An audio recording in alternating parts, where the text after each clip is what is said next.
Welcome to hit talks. నేను లుంబిని. ఇవాల్టి మన గెస్ట్ రెసిలియన్స్ కి, డెడికేషన్ కి, డ్రీమింగ్ బిగ్ కి ఒక perfect example.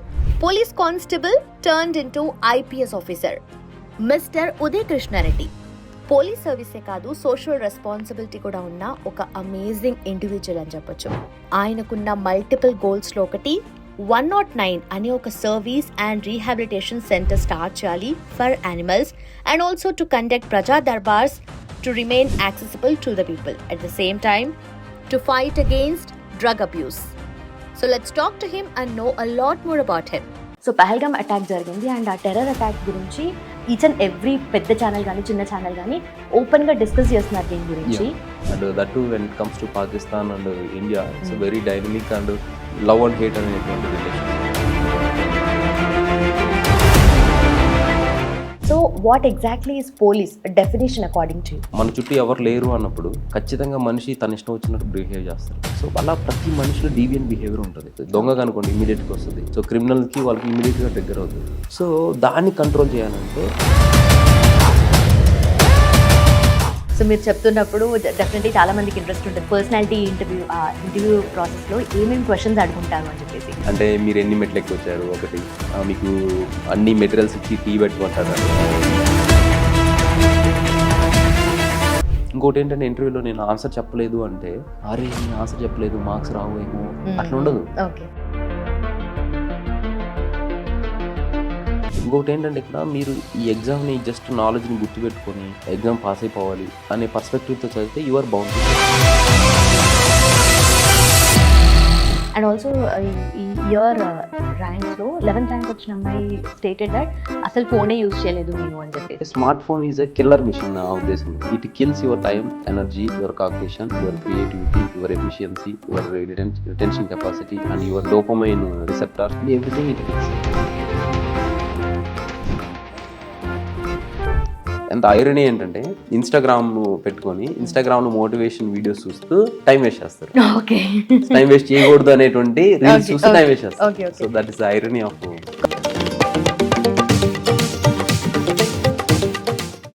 Hello sir, first of all congratulations. So previous అటెంప్ట్లో మీకు 780 rank and present 350 rank. So how much satisfied are you? Thank you very much ma'am first of all. And how much satisfied అంటే so I feel still there is things that are to be achieve. So but ఇప్పటి వరకు అయితే నా పర్ఫార్మెన్స్కి తగ్గట్టు నాకు reward అనేటువంటిది రావటం అనేటువంటిది జరిగింది. So not more not less. So ఎగ్జాక్ట్గా నేను ఎంత ఎఫర్ట్స్ పెట్టానో అంత రివార్డ్ అనేటువంటిది రావడం జరిగింది. Still I feel that still I have potential అనమాట. సో మెయిన్స్లో కొంచెం స్కోర్ తగ్గింది. సో నేను ఎక్స్పెక్ట్ చేసిన దానికంటే ఆల్మోస్ట్ 70 మార్క్స్ తగ్గాయి. సో అది వచ్చింటే టాప్ 10లో కనిపించేవాడిని మీకు. So that is the thing. Okay. So I guess మీరు మళ్ళీ అటెంప్ట్ ఇస్తున్నారు అంతేనా? యా, మళ్ళీ నెక్స్ట్ ఈ ఇయర్ ఇవ్వట్లేదు, నెక్స్ట్ ఇయర్. ఓకే. సో 26లో పర్ఫెక్ట్. అండ్ మీరు కానిస్టేబుల్గా స్టార్ట్ అయ్యారు అండ్ ఐపీఎస్ వైపు వెళ్తున్నారు. సో మీరు ప్రీవియస్గా రైల్వే డిపార్ట్మెంట్లో చేశారు కదా? అవునండి. Last year Indian railway management service allocation అయింది. సో ట్రైనింగ్ జాయిన్ అయ్యాను అండ్ ఈఓఎల్ తీసుకొని రాయటం.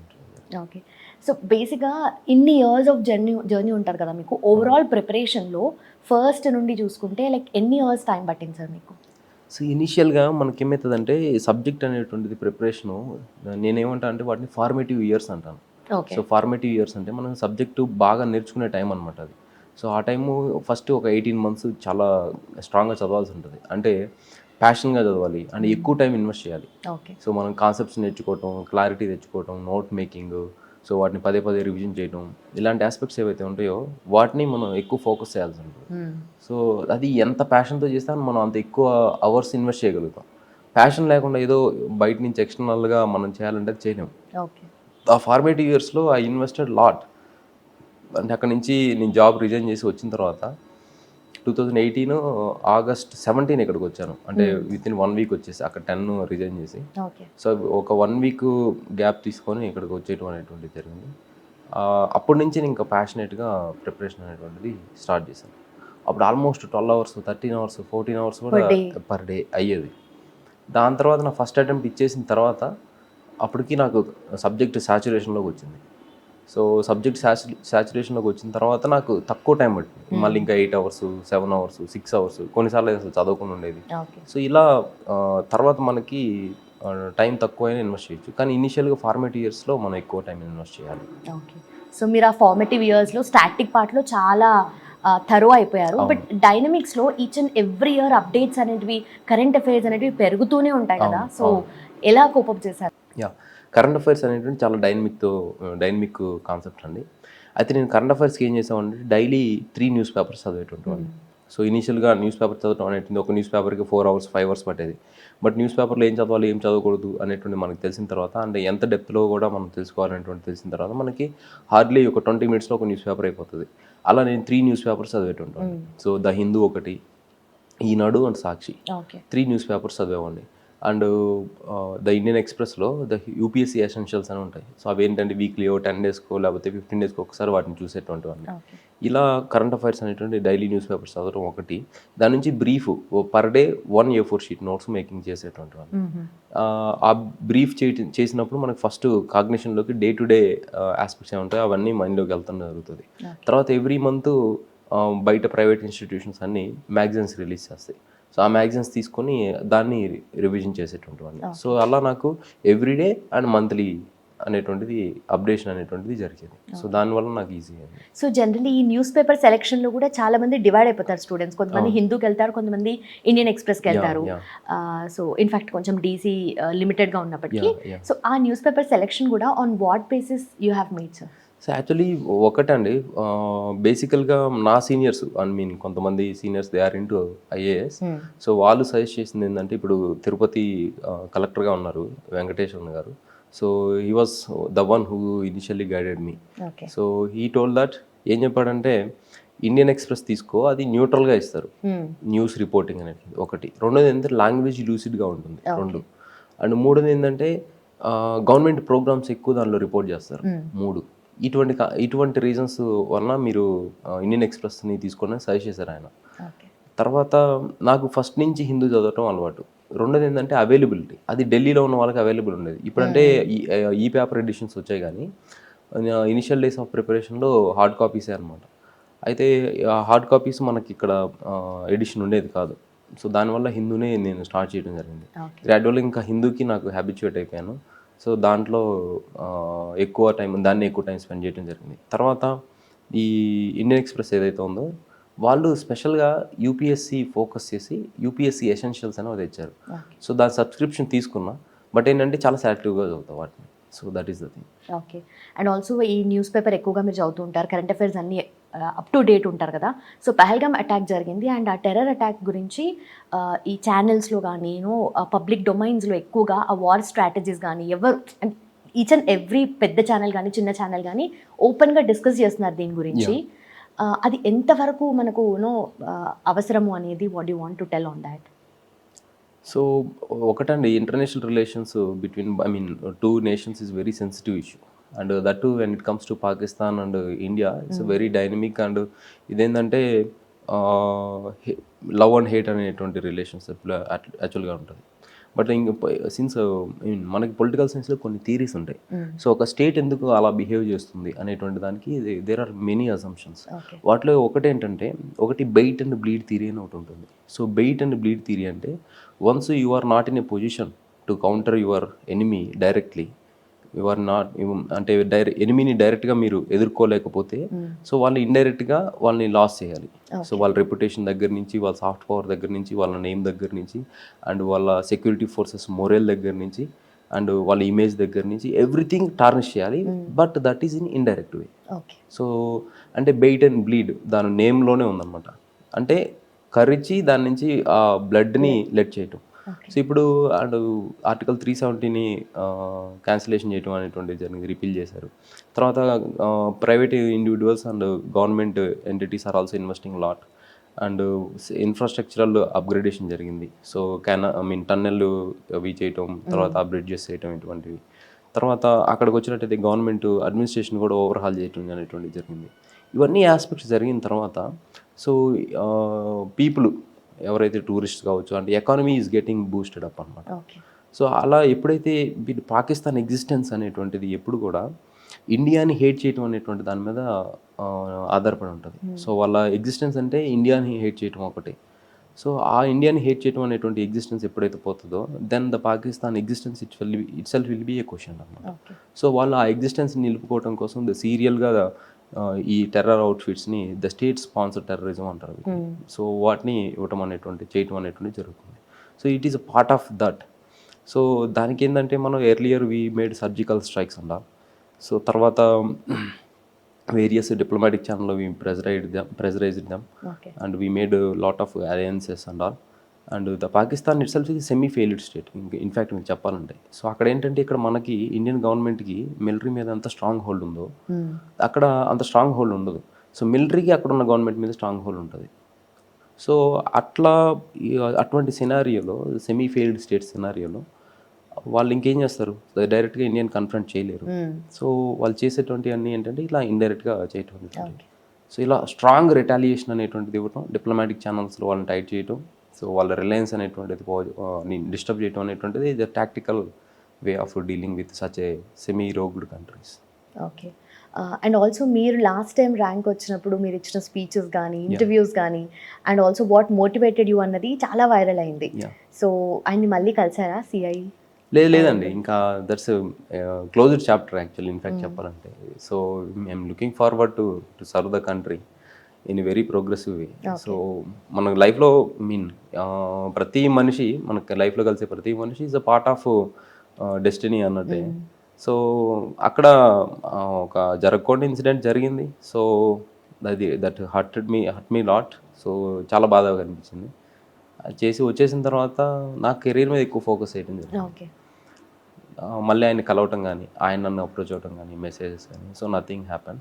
సో నా వేరే అబౌట్స్ ఏం చేస్తున్నారు, ఎక్కడ ఉన్నారని ఆయన తెలుసుకున్నారని చెప్పి తెలిసింది. సో వేరే వాళ్ళ ద్వారా నెవర్త్లెస్ ఇంకా అంతకు మించి ఇంకా ఎటువంటి communication. So I don't want what exactly happen మనకు సో బ్రీఫ్ చేస్తాను. సో సిమిలర్గా ఎర్లియర్ ఐ టోల్డ్. సో బేసిక్గా ఏంటంటే so it's a mix of I mean human jealous and misappropriation of authority. Okay. So human jealous ఏంటంటే మన peer group colleagues ఉంటారు కదా, so వాళ్ళు ఏంటంటే మనం ప్రిపేర్ అయ్యేటప్పుడు మనల్ని ఫేస్ అంటే మన మీద ఉన్నటువంటి జలస్తో కావచ్చు, లేదా ఆఫీస్ పాలిటిక్స్ ఉంటాయి కదా, సో వాటి వల్ల ఆయనకి ఒక రాంగ్ ఫీడ్ అనేటువంటిది ఇవ్వడం జరిగింది. So then that created a negative opinion about. దాని తర్వాత నుంచి ఆయన నా మీద ఫోకస్ చేసి చేయటం అనేటువంటిది అండ్ ఇండివిజువల్ పర్టికులర్ చేయటం అనేటువంటిది జరిగింది. సో బిఫోర్ దట్ ఆల్సో నేను జాబ్ని క్విట్ చేసి వచ్చే ఆ ఇన్సిడెంట్ జరిగే ముందు కూడా ఒక 2-3 ఇన్సిడెంట్స్ జరిగాయి. సో అప్పటికి నేను చాలా పేషెన్స్తో ఉన్నాను అంట. ఇంకా అప్పుడేంటంటే ఇంకా అందరి ముందు నన్ను అట్లా హ్యూమిలేట్ చేయటం అనేటువంటిది నాకు ఇంకా తీసుకోలేకపోయాను. ఇంకా అదే రోజు అప్పుడే రిజిగ్నేషన్ లెటర్ రాసి ఇచ్చేసి రావడం అనేటువంటిది జరిగింది. సో అలా ఒకటి హ్యూమన్ జెలస్ తోటి ఆయనకి రాంగ్ ఫీడ్ వెళ్ళటం, రెండోది ఆయన డైరెక్ట్గా నాతో ఇంటరాక్ట్ అవ్వకుండా ఐ మీన్ అంతకుముందు ఇచ్చినటువంటి ఫీడ్బ్యాక్ తోటి నాతోటి ఇంటరాక్ట్ అవ్వకుండా నన్ను అసెస్ చేయకుండా so he created his own opinion based on the wrong feedback. So దానివల్ల ఇటువంటి ఇది జరిగింది.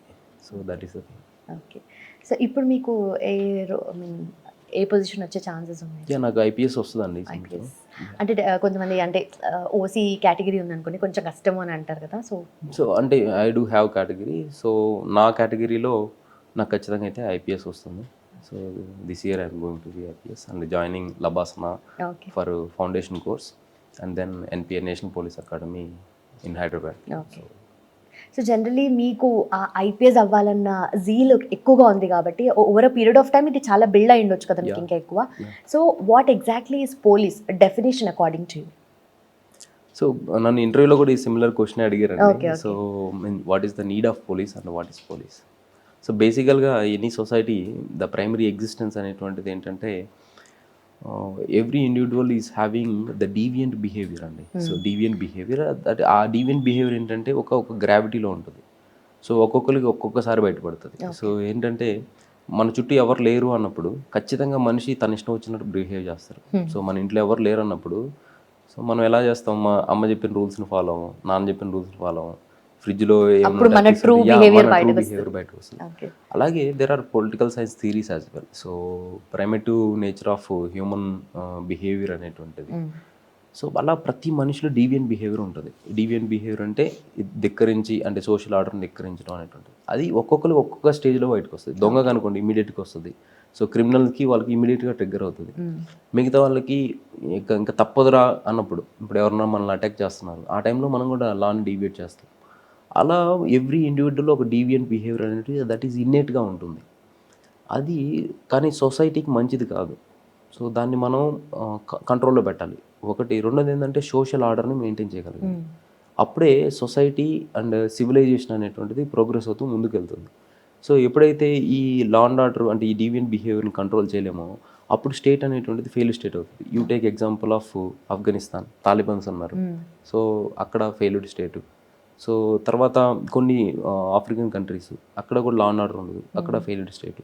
సో ఇటువంటి ఫెయిల్డ్ స్టేట్స్ ఫెయిల్డ్ సొసైటీస్ అవి దేనికి దారితీస్తాయి అంటే లా అండ్ ఆర్డర్ డిస్టర్బ్ అయితే ఇటువంటి ఫెయిల్డ్ స్టేట్కి దారితీస్తుంది సోషల్ ఆర్డర్. సో దాన్ని కంట్రోల్ చేయాలంటే there is something called sovereign authority. Sovereign authority అంటే అందరినీ సార్వభౌమత్వంతో కంట్రోల్ చేసేటువంటి అథారిటీ ఉండాలి అనేటువంటిది. ఆ సావరిన్ అథారిటీ స్టేట్. సో దాన్ని ఆ స్టేట్ని రిప్రజెంట్ చేసేదే పోలీస్ అండి. సో పోలీస్ ఏం చేస్తారంటే ఈ డీవియన్ బిహేవియర్స్ అన్నిటినీ ఏ మనిషిలో కూడా బయటికి రాకుండా కంట్రోల్ చేయటం ఒకటి. ఒకవేళ ఏ మనిషిలో బయటకు వస్తే దాన్ని యాజ్ పర్ లా ట్రయల్ చేయటం ఒకటి, ఇన్వెస్టిగేట్ చేయటం. So crime prevention and crime investigation. ఈ ఆస్పెక్ట్లో పోలీస్ అనేటువంటిది ఎగ్జిస్టెన్స్లోకి వచ్చింది. So right from you take it from the civilization origins of civilisation.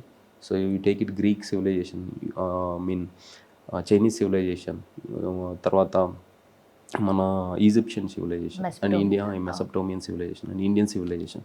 ఏ సివిలైజేషన్లో కూడా so law and order is very important. So దాన్ని మెయింటైన్ చేసేది పోలీస్ అనమాట. So that is the thing actually. The డీవియన్ బిహేవియర్ని control చేసే state authority is the police. So that is on that basis Telangana పోలీస్కి ఆ kind of image ఉంది కదా. Yeah, రీసెంట్గా ఒక రిపోర్ట్ వచ్చింది. ద పోలీసింగ్లో the Telangana policing department is the top position. Okay. And also వేరే ప్లేసెస్కి వెళ్ళి కూడా వీళ్ళు ట్రైన్ చేస్తూ ఉంటారు తెలంగాణ పోలీస్. మన దగ్గరగా ఉన్నటువంటి octopus and the grey hounds model ఏదైతే ఉందో అది అన్ని స్టేట్స్ నుంచి మన దగ్గరకు వచ్చి నేర్చుకోవడం అనేటువంటిది జరుగుతుంది. దిస్ ఇయర్ ఇంటర్వ్యూలో కూడా నన్ను అడిగారు గ్రే హౌండ్స్ గురించి. Okay. So that is very elite force అనమాట. So that they are very tactically trained in rugged terrains and very much capable of hunting and doing anti Naxal operations and all. So okay. So మీరు చెప్తున్నప్పుడు definitely చాలా మందికి interest ఉంటుంది personality interview ప్రాసెస్లో ఏమేమి questions అడుగుంటారు అని చెప్పేసి. సో పర్సనాలిటీ రౌండ్లో మిమ్మల్ని అడిగిన ఆ క్వశ్చన్స్ ఏంటి sir? Basically it's mix of questions అండి. Already there is a stipulated syllabus mentioned in UPSC official notification. So మనకి యూట్యూబ్లో వీటిలో షార్ట్స్లో వీటిలో వస్తూ ఉంటాయి కొన్ని క్వశ్చన్స్. అంటే మీరు ఎన్ని మెట్లు ఎక్కొచ్చారు ఒకటి. రెండోది ఏంటంటే మీకు అన్ని మెటీరియల్స్ ఇచ్చి టీ పెట్టమంటారని, లేకుంటే సో కొన్ని ఫన్నీ క్వశ్చన్స్ ఉంటాయి. యాక్చువల్గా టీ మేకింగ్ ఇలాంటివి ఉండవు. బట్ యాక్చువల్గా ఏంటంటే they test your mental alertness, the mental focus and your integrity, your honesty and your opinion making capabilities and your social traits, how efficient you can tackle the society and crisis management and the decision making. So ఇలాంటి ట్రైట్స్ ఏవైతే ఉంటాయో వాటన్నిటిని వాళ్ళు test చేయడం అనేటువంటి జరుగుతుంది through various questions. And it is not మనకి IT సెక్టర్స్లో వాటిలో ఇంటర్వ్యూస్ జరుగుతాయి. అవి ఎలా జరుగుతాయి అంటే క్రాస్ ఎగ్జామినేషన్ లాగా ఇది తెలుసా అది తెలుసా అనేటువంటిది అడుగుతాం జరుగుతుంది, నాలెడ్జ్ బేస్డ్ ఉంటుంది. కానీ ఇక్కడ ప్రిలిమినరీ స్టేజ్లో అండ్ మెయిన్ స్టేజ్లో నాలెడ్జ్ టెస్ట్ చేశారు. తర్వాత వాళ్ళకి ఏంటంటే ఆ పర్సనాలిటీ టెస్ట్ రౌండ్లో వీళ్ళకి డిస్ట్రిక్ట్ని చేతిలో పెట్టచ్చా లేదా అనే కాన్ఫిడెన్స్, అంటే పెట్టచ్చు అనే కాన్ఫిడెన్స్ వస్తే ఎక్కువ మార్క్స్ ఇస్తారు. And they will be testing your decision making capabilities as well. So this year నాకు 210 మార్క్స్ వచ్చాయి. సో ఇండియాలో third highest it is. So 2019 so far I gave 3 interviews అండి, 3 ఇంటర్వ్యూస్ ఇచ్చాను. సో ఫస్ట్ ఇంటర్వ్యూలో I got 171 marks. తర్వాత second ఇంటర్వ్యూలో కొంచెం improve అయ్యి 182. And this third interview 350 rank వచ్చినప్పుడు 210 మార్కులు వచ్చాయి, 210. అయితే ఈ టైంలో ప్రోగ్రెస్లో మీరు అన్నట్టు క్వశ్చన్స్ ఎటువంటి అడుగుతారంటే దే విల్ గివ్ అవున్ కేస్ స్టడీ, తర్వాత మీ బ్యాక్గ్రౌండ్ గురించి అడుగుతారు, అండ్ మీరు చేసిన వర్క్ గురించి ఫంక్షనల్ ఆస్పెక్ట్ అడుగుతారు. ఓకే. సో ఇప్పుడు మీరు బీయింగ్ ఏ జర్నలిస్ట్ ఉన్నారు. సో జర్నలిస్ట్గా ఉన్నప్పుడు ఏంటంటే ఈ కమ్యూనికేషన్ ఎలా ఎస్టాబ్లిష్ చేయాలి అండ్ ఇన్వెస్టిగేషన్ జర్నలిజం అంటే there are few many theories and all. So ఈ communications many things they will be discussing and how it is required the journalism అనేటువంటి ప్రొఫెషన్ ఎందుకు సొసైటీకి అవసరం, ఇటువంటివన్నీ ఉంటాయి. బట్ ఎవరైనా చెప్తారు బుక్స్ తీసుకొని చదువుకొని కాలేజ్ గ్రాడ్యుయేట్. అండ్ ఎప్పుడైతే మిమ్మల్ని ఫంక్షనల్ ఆస్పెక్ట్ అడుగుతారో, సో ఏంటి అసలు జర్నలిస్టు ఫీల్డ్లో ఫేస్ చేసేటువంటి ఫంక్షనల్ ప్రాబ్లమ్స్ ఏంటని అడిగితే అప్పుడు మీలో ఉన్నటువంటి actual experience and decision making abilities బయటకు వస్తాయి. ఓకే. సో ఇలా they will be questioning you. ఇంకోటి ఏంటంటే ఇంటర్వ్యూలో నేను ఆన్సర్ చెప్పలేదు అంటే అరే నేను ఆన్సర్ చెప్పలేదు మార్క్స్ రావు ఏమో అట్లా ఉండదు. ఓకే. వాళ్ళు ఏం చేస్తారంటే మీకు తెలియని క్వశ్చన్ అడిగితే మీరు తెలియదని చెప్తారు కదా, దానికి ఏమి నెగిటివ్ మార్క్స్ ఏమి ఉండవు. ఓకే. మీకు తెలిసినటువంటి ఏరియాలోకి they will be going forward. అక్కడికి వెళ్ళి మీకు తెలిసినటువంటి క్వశ్చన్ని అడిగి అక్కడ మీ థాట్ ప్రాసెస్, మీ ఒపీనియన్ బిల్డింగ్ కెపాసిటీ, మీ సోషల్ రైట్స్, మీ ఇంటలెక్చువల్ ఇంటిగ్రిటీ, మీ cognitive integrity, the personality integrity, so అదేవిధంగా mental alertness, the cognitive abilities, తర్వాత కాన్స్టిట్యూషనల్ ఆస్పెక్ట్లో ఉన్నారా, గవర్నమెంటల్ థింకింగ్తో ఉన్నారా, ఈ లాజికల్ కోరిలేషన్ చేస్తున్నారా లేదా, సో ఇటువంటి అన్ని ఆస్పెక్ట్స్ని వాళ్ళు టెస్ట్ చేస్తారు. Okay. They will comprehend it అనమాట. అలా జరుగుతుంది ఇంటర్వ్యూ అనేటువంటి. ఓకే. ప్యూర్గా మీకు నాలెడ్జ్ ఉందా అని కాకుండా మీకు ఆ జడ్జ్మెంట్ ఉందా లేదా, జడ్జిమెంటల్ కెపాసిటీ ఉందా లేదా. ఓకే. సో ఇన్ఫ్యాక్ట్ ఈ ఇంటర్వ్యూలో నా ఫస్ట్ సెకండ్ ఇంటర్వ్యూలో కంటే కూడా ఈ ఇంటర్వ్యూలోనే నాకు తెలియదని క్వశ్చన్స్ నేను ఎక్కువ చెప్పాను. సో అండ్ ఆన్సర్స్ నాకు తెలియదని ఎక్కువ చెప్పాను. సో ఒక త్రీ ఆన్సర్స్ నాకు డైరెక్ట్ ఫస్ట్ క్వశ్చనే నాకు తెలియదని చెప్పాను. సో ఫస్ట్ క్వశ్చన్ నేను కాలేజ్ డేస్లో మా drama festival cultural drama festival committee ఉంటుంది. సో ఆ కమిటీలో నేను చైర్పర్సన్గా ఉన్నాను అనమాట. అయితే మీరు చైర్పర్సన్గా ఇట్లా సర్వ్ చేశారు అండ్ ఆల్.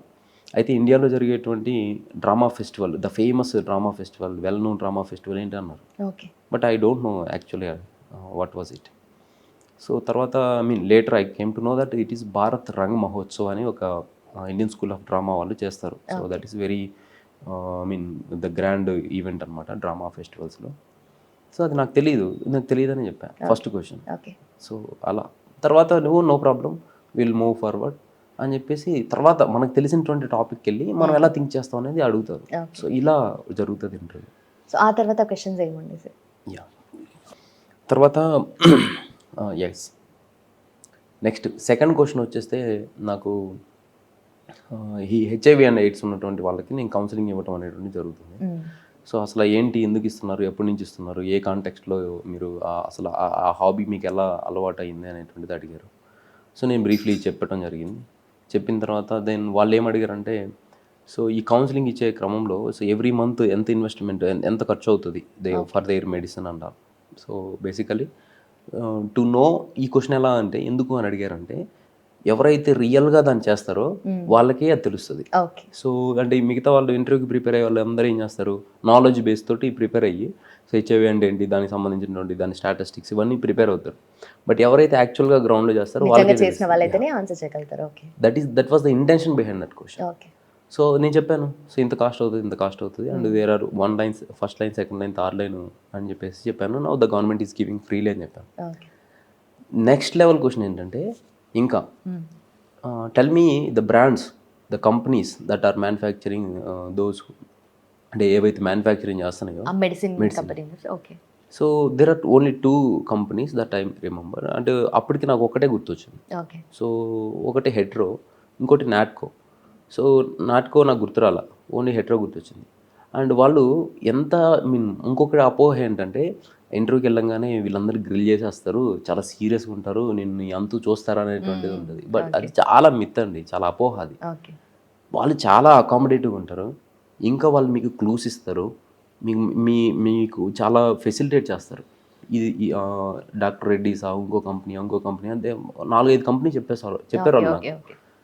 నేను చెప్పాను నాకు ఎగ్జాక్ట్గా గుర్తు రావట్లేదు సార్ యాజ్ ఆఫ్ నౌ అని చెప్పాను. So okay, no problem, so let's move for some other question.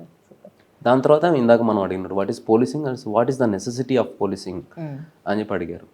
దాని తర్వాత వస్తే సో ఇండియన్ పోలీస్ అనేటువంటిది ఇట్స్ ఆబ్జెక్టివ్స్, అంటే ఏ ఆబ్జెక్టివ్స్తో ఇండియన్ పోలీస్ సర్వీస్ అనేటువంటిది స్టార్ట్ చేసామో, ఇండియన్ పోలీస్ సిస్టమ్ని మనం ఎస్టాబ్లిష్ చేసుకున్నామో, ఐ మీన్ బ్రిటిషర్స్ దగ్గర నుంచి తెచ్చుకున్నామో, ఆ పర్పస్ని సర్వ్ చేసిందా అని అడిగారు. నేను ఫ్రాంక్లీ చెప్పాను, మెజారిటీ ఆస్పెక్ట్లో సర్వ్ చేసింది సార్, కొన్ని ఆస్పెక్ట్స్లో మాత్రం సర్వ్ చేయలేదు. ఓకే. సో ఆ లిమిటేషన్స్కి 1 2 3 4 రీజన్స్ ఇవి. సో నేను కానిస్టేబుల్గా చేసేటప్పుడు కూడా నేను చూశాను. సో పొలిటికల్ ఇంటర్ఫియరెన్స్ ఉండటం, అండ్ మోరల్ తక్కువ ఉండటం, వర్క్ బర్డన్ ఎక్కువైపోవడం, అండ్ ఈ కొలాబరేటివ్ కరప్షన్ అనేటువంటిది ఉండటం, ఇన్సెన్సిటివ్గా బట్ ఉండటం. ఆల్సో మీరు అంటే కొంచెం ఈ ప్రో గవర్నమెంట్ ఆన్సర్స్ ఇవ్వాలి కదా, ఇలాంటివి ఏమైనా ప్రాబ్లం అవ్వలేదా సో మీకు? ప్రో గవర్నమెంట్ ఆన్సర్స్ ఇవ్వాలి అనేటువంటిది ఒకటి ఏంటంటే అది కూడా మిత్తే. ఓకే. అక్కడ మనం constructive criticism weekend. Okay. So రాడికల్గా ఉండకూడదు మనం. సో ప్రాక్టికల్గా ఏమవుతుంది అనేది. రాడికల్గా ఉండకూడదు. ఈ గవర్నమెంట్ అనేటువంటిది వేస్ట్, అసలు గవర్నమెంట్ని ఓవర్హాల్ చేయాలి, ఓకే. సో కాన్స్టిట్యూషన్ వేస్ట్, ఇటువంటి చెప్పకూడదు. సో ఆ రాడికల్ అప్రోచ్ ఉన్నటువంటి వాళ్ళు they are unfit for public service. Okay. So మనం ఏం చెప్పొచ్చు అంటే, ఎస్ సిస్టంలో ఇటువంటి ఫంక్షనల్ ఆస్పెక్ట్స్ ఉన్నాయి, వాటిలో ఇటువంటి లోపాలు ఉన్నాయి, వాటిని మనం అడ్రస్ చేసుకోవాలి. అడ్రస్ చేసుకోవాలంటే ఏం చేయాలి, short term, long term, medium టర్మ్లో మనం ఈ ఎఫర్ట్స్ పెట్టాలి. ఓకే. సో నేను వాళ్ళు క్లియర్గా చెప్పడం అనేటువంటిది జరిగింది with my practical experience. So నేను కానిస్టేబుల్ చేసేటప్పుడు నేను ఇది ఫేస్ చేశాను, నేను చూశాను, ఇది చేశాను, సో ఇలా చేస్తే ఇంకా బాగుంటుంది అని చెప్పి చెప్పడం అనేటువంటిది జరిగింది. ఓకే. తర్వాత వస్తే మీరు మరి ఇంత నోబుల్ కదా, సో పోలీస్ సర్వీస్, మరి మీరు ఎందుకు రిజైన్ చేశారు? So that was dilemma question. ఎందుకు మీరు పబ్లిక్ సర్వీస్ కోసం మీరు యూపీఎస్సీకి వచ్చారు, అండ్ దెన్ అదే పబ్లిక్ సర్వీస్ చేస్తూనే మీరు రిజైన్ చేసి వచ్చారు. What is your intention behind it? So నేను చెప్పాను, జెన్యున్గా ఏముందో అదే చెప్పాను. సో మా నాన్నగారు చనిపోవడం జరిగింది, నాకు సివిల్స్ అనేటువంటి ఆస్పిరేషన్ అనేటువంటి ఉండటం జరిగింది, కానీ ఫ్యామిలీ రెస్పాన్సిబిలిటీస్ నా షోల్డర్స్ పైన ఉండటం వల్ల నేను అప్పుడు వచ్చినటువంటి కానిస్టేబుల్ జాబు దాంట్లో జాయిన్ అవ్వడం జరిగింది. దానివల్ల నేను ఏ ఇంటెన్షన్తో జాయిన్ అంటే, ఫస్ట్ నేను నా ఫ్యామిలీని సపోర్ట్ చేసుకోగలుగుతాను ఎర్నింగ్స్ తోటి, ఎందుకంటే మా నాయనమ్మ మా తమ్ముడు ఉన్నారు. తర్వాత రెండోది, నేను ఎటు తిరిగి పబ్లిక్ సర్వీస్లోకి రావాలనుకుంటున్నాను కాబట్టి, అప్పటికి నాకు కానిస్టేబుల్ వచ్చినప్పటికి 19 years. సో నా ఎగ్జామ్ ఎలిజిబిలిటీ రావాలంటే 21 years రావాలి. సో ఆ 2 years నేను పబ్లిక్ సర్వీస్లో ఉండి కొంచెం ఫైనాన్షియల్గా ఎక్స్పీరియన్స్, గ్రౌండ్ లెవెల్ ఎక్స్పీరియన్స్ కూడా చూద్దామని చెప్పేసి నేను జాయిన్ అయ్యాను. కానీ తర్వాత ఫ్యామిలీ కండిషన్స్ అకామిడేట్ చేయలేదు, కొన్ని రోజులు ఎక్స్టెండ్ అయింది అది. సో దానివల్ల నేను కానిస్టేబుల్గా ఉండాల్సి వచ్చింది. తర్వాత వన్స్ మా ఫ్యామిలీ కంఫర్టబుల్గా మా తమ్ముడు ఎర్నింగ్ స్టార్ట్ చేసిన తర్వాత నేను రిజైన్ చేసేసి వచ్చాను. అండ్ డిపార్ట్మెంట్లో నాకు ఇటువంటి ఇన్సిడెన్సెస్ కూడా జరిగాయి. సో మనం ఆఫీసర్ అయితే ఇటువంటి ఇన్సిడెన్సెస్ జరగకుండా చేయొచ్చు అని చెప్పేసి నేను ఫీల్ అయ్యానని కూడా వాళ్ళకి కన్వే చేయడం జరిగింది. ఓకే. సో ఇంత జెన్యున్గా ఆన్సర్ చేయడం వల్ల మీకు ఆ టెన్షన్ కానీ అలాంటిది ఏమి ఉండదేమో కదంటే, అంత సూపర్గా నెవర్ ఫస్ట్ ఇంటర్వ్యూ అప్పుడు కొంచెం భయంగా అనిపించింది. నా సెకండ్ అటెంప్ట్ అప్పుడు కూడా నాకు అసలు ఏమనిపించలేదు, చాలా I was very confident and cool. తర్వాత జెన్యున్గా మనం మాట్లాడుతున్నాం కాబట్టి ఇంక మనం ఏమి అబద్ధం చెప్పాల్సిన పని లేదు. సో ఐ థింక్ వాళ్ళు దీన్ని అప్రిషియేట్ చేశారేమో అనిపిస్తుంది నాకు జెన్యున్గా. టాప్ మార్క్స్ వచ్చాయి మీకు, and how do you feel about it sir? Actually నేనేమనుకున్నా అంటే, నాకు కొన్ని క్వశ్చన్స్ రాంగ్గా చెప్పాను. తర్వాత లాస్ట్లో వచ్చేటప్పుడు కూడా వాళ్ళందరూ ఫేస్ని అంటే ఎటువంటి ఎక్స్ప్రెషన్ లేకుండా పెట్టారు. సో అండ్ ఒక క్వశ్చన్ భారత్ రంగ్ మహోత్సవ్ అని అడిగారు కదా, సో అది నాకు తెలియదు. అండ్ ఆ ఇంటర్వ్యూ అంతా అయిపోయినాక now your interview is over, you can leave అని చెప్పారు. చెప్పిన తర్వాత నేను అడిగాను, sir I'm very curious to know what was the famous festival that you the question you answer for what was that answer అంటే, you can leave. So basically ఎవరైనా చెప్తారు, so but చెప్పాలా. సో అంతా ఓకే, అది answer చిన్నది కూడా చెప్పకుండా పంపించేశారు కాబట్టి might be they are not satisfied with my performance ఏమో అనుకున్నా. మెయిన్స్లో ఎఫర్ట్స్ అంటే లాస్ట్ టైం కంటే ఈ టైం కొంచెం మెయిన్స్లో ఎఫర్ట్స్ పెట్టాను నేను. సో మెయిన్స్లో పెరుగుంటాయి, ఇంటర్వ్యూలో లాస్ట్ ఇయర్ కంటే ఏమన్నా కొంచెం తగ్గాయో లేకపోతే అంతే మార్క్స్ వచ్చి ఉంటాయి అనుకున్నా. దెన్ మార్క్స్ చూసినప్పుడు నాకు సర్ప్రైజింగ్ అనిపిస్తుంది, 210 marks. That is very good. నిజంగానే అంటే ఆ పాయింట్ ఆఫ్ టైంలో మీకు తెలియదు, కానీ తర్వాత రియలైజ్ అయినప్పుడు డెఫినెట్లీ ప్రిలిమ్స్ స్టేజ్లో ఒకలాంటి ప్రిపరేషన్ ఉంటుంది, మెయిన్ స్టేజ్లో ఒకలాంటి ప్రిపరేషన్ ఉంటుంది, అండ్ ఫైనలీ పర్సనాలిటీ రౌండ్కి ఒక టైప్ ఆఫ్ ప్రిపరేషన్ ఉంటుంది. సో ఇప్పుడు ఆస్పిరెంట్స్కి what you want to tell sir? ఈ ప్రిలిమినరీ, మెయిన్స్ అండ్ ఇంటర్వ్యూ ఈ మొత్తం జర్నీలో నాలెడ్జ్ సీకింగ్ అనేటువంటిది that's very primary thing. Knowledge మనకి ఎటు తిరిగి కావాలి. So what is constitution of India, the polity and the economy, geography, history of India, so మొత్తం తెలియాలి. సొసైటీ ఆఫ్ ఇండియా అంట, that is very primary essential thing, prerequisite thing.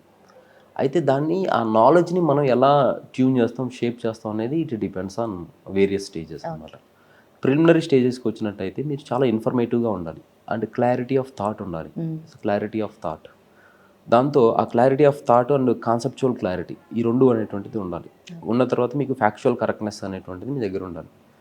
అలా ఉన్నప్పుడు మీరు ప్రిలిమ్స్ని క్లియర్ చేయగలుగుతారు. సో ఫార్ నేను 5 సార్లు prelims రాశాను.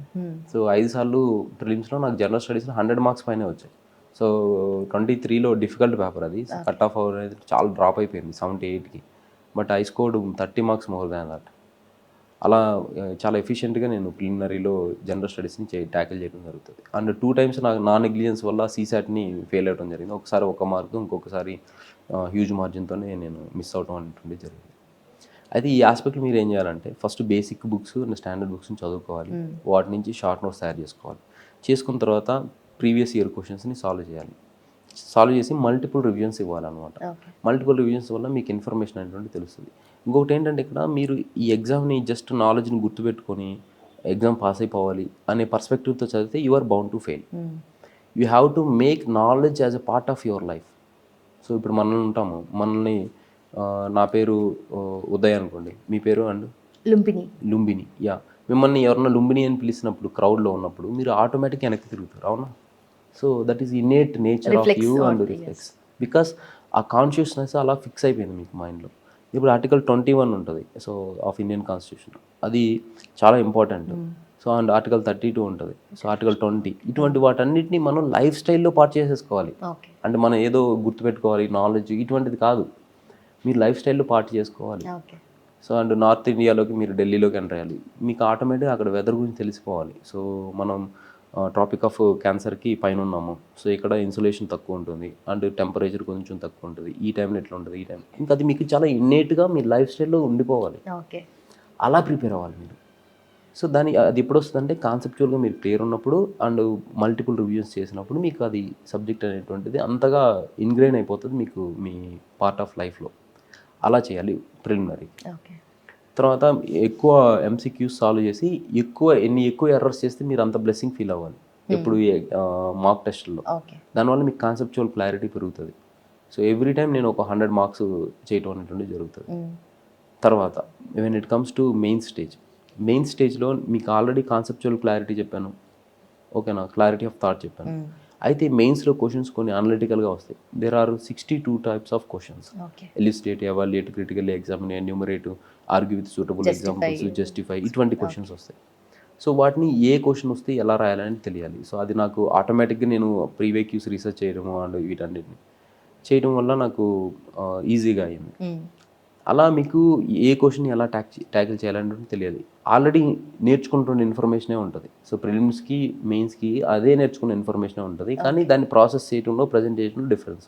అక్కడ మీరేంటి ప్రిలిమినరీ స్టేజ్లో చూసి ఆన్సర్ని గుర్తుపట్టగలిగితే చాలు, లాజికల్ కోరిలేషన్ చేస్తే. మెయిన్స్లో ఏంటంటే మీరే ఆన్సర్ని ప్రజెంట్ చేయాల్సి ఉంటుంది డిస్క్రిప్టివ్గా, ఇలా చేయాలి. తర్వాత మీకు ప్రిలిమినరీలో 2 hours ఉంటుంది అండ్ మెయిన్స్లో 3 hours ఉంటుంది, కానీ ఇంటర్వ్యూస్లో లెస్ దాన్ 10 seconds ఉంటుంది.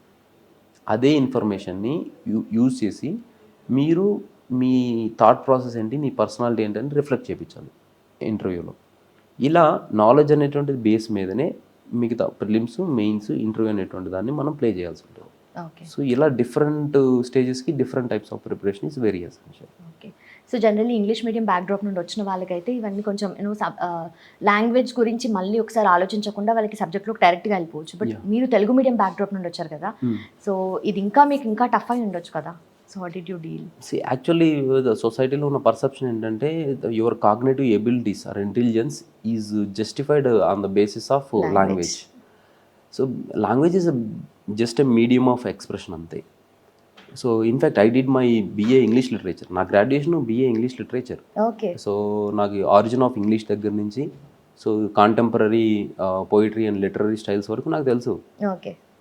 సో బట్ ఏంటంటే నేను ఎందుకు తెలుగు చూజ్ చేసుకున్నాను అంటే, మనకి బ్రెయిన్లో ఒక ఇన్ఫర్మేషన్, ఒక క్వశ్చన్ అడిగినప్పుడు ఏమవుతుందంటే ఫస్ట్ రీకలెక్షన్ ఆఫ్ ఇన్ఫర్మేషన్ జరుగుతుంది. రీకలెక్షన్ తర్వాత దాన్ని ప్రాసెసింగ్ చేస్తుంది ఇన్ఫర్మేషన్.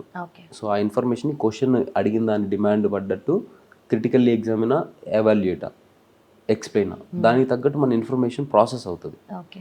అలా అయిన తర్వాత ఇన్ఫర్మేషన్ అనేటువంటి కంపోజ్ అవుతుంది. ఫస్ట్ ఏ పాయింట్, సెకండ్ ఏ పాయింట్, థర్డ్ ఏ పాయింట్ అనేటువంటి లాజికల్గా కంపోజ్ అవుతుంది. అలా కంపోజ్ అయిన తర్వాత బ్రెయిన్ అనేటువంటిది హ్యాండ్కి ఆర్డర్ ఇస్తుంది, you go and write in a descriptive ఫామ్లో రాయమని చెప్పి. అలా చెప్పినప్పుడు మన బ్రెయిన్ హ్యాండ్కి కోఆర్డినేషన్ అవుతుంది. బ్రెయిన్ ఫాస్ట్గా థింక్ చేస్తూ హ్యాండ్ రాయట్లేదు అనుకోండి, అప్పుడు లేట్ అవుతుంది. బ్రెయిన్ స్లోగా థింక్ చేస్తూ హ్యాండ్ ఫాస్ట్గా రాస్తే మనకి పాయింట్స్ జనరేట్ అవ్వవు. So brain and hand coordination, recollection of information, analysis of information and composing of information and brain hand coordination. దాని తర్వాత when it comes to presentation of information on paper. So దాన్ని చాలా లెజిబుల్గా నీట్గా present చేయడం అనేటువంటి ఇలా 5-6 ప్రాసెస్లు బ్రెయిన్లో జరుగుతూ ఉంటాయి. ఏది మనం ఎగ్జామ్ రాసేటప్పుడు. అప్పుడు 10 మార్కర్ క్వశ్చన్ని మనం 7 minutesలో రాయాలి అండ్ 15 మార్కర్ క్వశ్చన్ని 11 minutesలో రాయాలి. సో అంటే మీరు చూడండి, ఒకవేళ నేను ఈ 10 మార్క్స్ క్వశ్చన్ 7 minutesలో రాలేకపోయినా, 15 మార్కర్ క్వశ్చన్ 11 minutesలో రాయలేకపోయినా, ఐఎమ్ లూజింగ్ ద గేమ్. అంతే కదా. So time is precious. అయితే గ్రామీణ ప్రాంతంలో పెరిగినటువంటి రూరల్ ఏరియాస్లో ఉన్నటువంటి స్టూడెంట్స్ ఎవరైతే ఉంటారో వాళ్ళు 10th ఇంటర్మీడియట్ వరకు తెలుగు మీడియంలో చదివినటువంటి స్టూడెంట్స్ ఎవరైతే ఉంటారో వాళ్ళకి ఈ కాగ్నేటివ్ ప్రాసెస్ నేను ఏదైతే చెప్పానో ఆ కాగ్నేటివ్ ప్రాసెస్లో ఇంకొక లేయర్ యాడ్ అవుతుంది.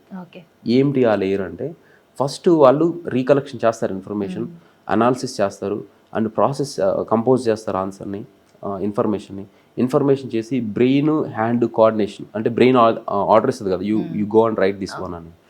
ఆ చేసే ముందు ఇంకొక లేయర్ యాడ్ అవుతుంది. ఏంటి ఆ లేయర్ అని అంటే, ట్రాన్స్లేషన్ ఆఫ్ ఇన్ఫర్మేషన్. సో మన వాళ్ళు ఏం చేస్తారంటే ఫస్ట్ తెలుగులోని థింక్ చేస్తారు, తెలుగులో అనాలిసిస్ చేస్తారు, తెలుగులో కంపోజ్ చేస్తారు. కానీ తర్వాత మనం ఇన్ఫర్మేషన్ని ఇంగ్లీష్లోకి, తెలుగులో నుంచి ఇంగ్లీష్లోకి ట్రాన్స్లేట్ చేయాలి. చేసిన తర్వాత అలా ట్రాన్స్లేషన్ చేసినటువంటి ఇంగ్లీష్ స్క్రిప్ట్ని మనం రాయాలి. అంటే నాకు అనవసరంగా ఒక లేయర్ యాడ్ అయింది, నా బ్రెయిన్లో అనవసరంగా ఫంక్షన్ అయింది. అలా ఇప్పుడు ఇది కనుక 30 సెకండ్ ఫర్ ఎవ్రీ క్వశ్చన్కి లేట్ అయింది అనుకోండి, 30 seconds అట్లీస్ట్ కేసులో నేను చెప్తుంది 30 seconds. 30 seconds అంటే 20 × 3 ప్రతి క్వశ్చన్కి కావాల్సిన టైం పెరుగుతుంది. అంటే ఎవ్రీ 2 questions 1 minute అవుతుంది. అప్పుడు మీకు 10 minutes పోతుంది. అంటే 15 మార్కర్ క్వశ్చన్ ఒకటి రాయలేకపోతారు. అప్పుడు మీరు ఎవ్రీ పేపర్కి ఒక 15 మార్కర్ క్వశ్చన్ వదిలిపెట్టారు అనుకోండి, అప్పుడు 4 and 6 questions, 6 పేపర్లు ఉంటాయి ఇంక్లూడింగ్ ఆప్షనల్. 6 × 15 90 మార్కులు వదిలిపెట్టేస్తారు. అండ్ 90 మార్కులు వదిలిపెట్టేస్తే మీరు మన 90 మార్కులకి అటెంప్ట్ చేస్తే మనకి 40 to 45 మార్క్స్ వస్తాయి. And 40 marks is very huge margin, very huge margin. So people are losing their selections in 1 mark. And IAS అవ్వాల్సిన వాళ్ళు 1 markలో ఐపీఎస్ అవుతారు. నాకు ఈ సంవత్సరం ఇంకొక 9 మార్కులు వచ్చింటే నేను ఐఏఎస్ అయ్యేది. So you can imagine. So నేను ఆ డిఫికల్టీని మనం ఓవర్కమ్ చేయొచ్చు, but that requires lot of practice, energy, time. So నేను ఎందుకు, ఇప్పుడు నాకు ఆల్రెడీ గవర్నమెంట్ చాయిస్ ఇచ్చింది, సో మనం తెలుగులో వీ కెన్ డూ ఇట్ అని.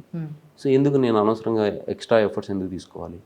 ఆ ఉద్దేశంతో నేను తెలుగు కన్వీనియంట్గా ఉంది, దాంతో ట్యాకిల్ చేయడం జరిగింది. In fact that worked out. So that is the ఇప్పుడు నా వెనక ర్యాంకర్స్ ఐఐటియన్స్ ఉన్నారు, చాలామంది ఇంగ్లీష్ మీడియం వాళ్ళు ఉన్నారు. So just language it is expression అంతే, మీడియం ఆఫ్ ఎక్స్ప్రెషన్. దాన్ని పట్టుకొని మీరు నేను ఇంకో ఫ్యాక్ట్ చెప్పాలంటే, నేను ఇప్పుడు మెంటరింగ్ చేస్తున్నాను చాలా స్టూడెంట్స్. సో వాళ్ళు ఐఐటి గ్రాడ్యుయేట్స్ ఉన్నారు అండ్ చాలా రెప్యూటెడ్ ఇన్స్టిట్యూషన్ నుంచి వచ్చినారు, బీటెక్ వాళ్ళు ఉన్నారు అండ్ ఫస్ట్ నుంచి ఇంగ్లీష్ మీడియం చదివిన వాళ్ళు ఉన్నారు. వాళ్ళు నా దగ్గర తెచ్చినప్పుడు కొన్ని పంక్చుయేషన్స్ తప్పు రాస్తారు, కొన్ని టెన్సెస్ తప్పు రాస్తారు, కొన్ని క్లాజెస్ అండ్ ఫ్రేజెస్ తప్పు రాస్తారు. అన్ని సింపుల్ సెంటెన్స్ ఉంటాయి, అంటే సబ్జెక్టు, వెర్బ్, ఆబ్జెక్టు, దానికి యాడ్వర్బ్ కానీ యాడ్జెక్టివ్ కానీ ఒకటి యాడ్ చేస్తారు. ఈ స్ట్రక్చర్లో ఉంటాయి. కాంపౌండ్ కాంప్లెక్స్ సెంటెన్స్ రాయలేరు వాళ్ళు. అండ్ వాళ్ళు చేసి ఇప్పుడు వాళ్ళు 12 టెన్సెస్ ఉంటాయి, వాటిలో is, was, present tense, present continuous tense, perfect tense, దాని తర్వాత వస్తే పర్ఫెక్ట్ కంటిన్యూస్ టెన్స్, ఇవే యూజ్ చేస్తారు. మాట్లాడే లాంగ్వేజ్ యూజ్ చేస్తారు. మిగతా టెన్సెస్ ఎక్కడ పోయాయి? సింపుల్ కాంపౌండ్ కాంప్లెక్స్ సెంటెన్స్ ఎక్కడ పోయాయి? మెనీ క్లాజెస్ ఎక్కడ పోయాయి? ఇడియమ్స్ ఎక్కడ పోయాయి? అండ్ పంక్చుయేషన్స్ తప్పు రాస్తారు. సో ఈ మెనీ థింగ్స్. సో అందుకే నేను ఇంగ్లీష్ మీడియం వాళ్ళైనా తెలుగు మీడియం అయినా it doesn't matter actually. So నేను వాళ్ళ మిస్టేక్స్ని కూడా నేను కరెక్ట్ చేస్తాను. నా దగ్గర కొంతమంది వచ్చారు, సో ఆ స్టూడెంట్స్కి ఆ మిస్టేక్స్ అన్నీ నేను రెక్టిఫై చేస్తాను, ఇప్పుడు చేస్తున్నా కూడా ఇన్ఫాక్ట్ అలా. అండ్ ఆల్సో ఈ మనకు ఆప్షనల్ సబ్జెక్ట్ ఏదైతే ఉంటుందో ప్లేస్ ఎ కీ రోల్ అంటారు కదా.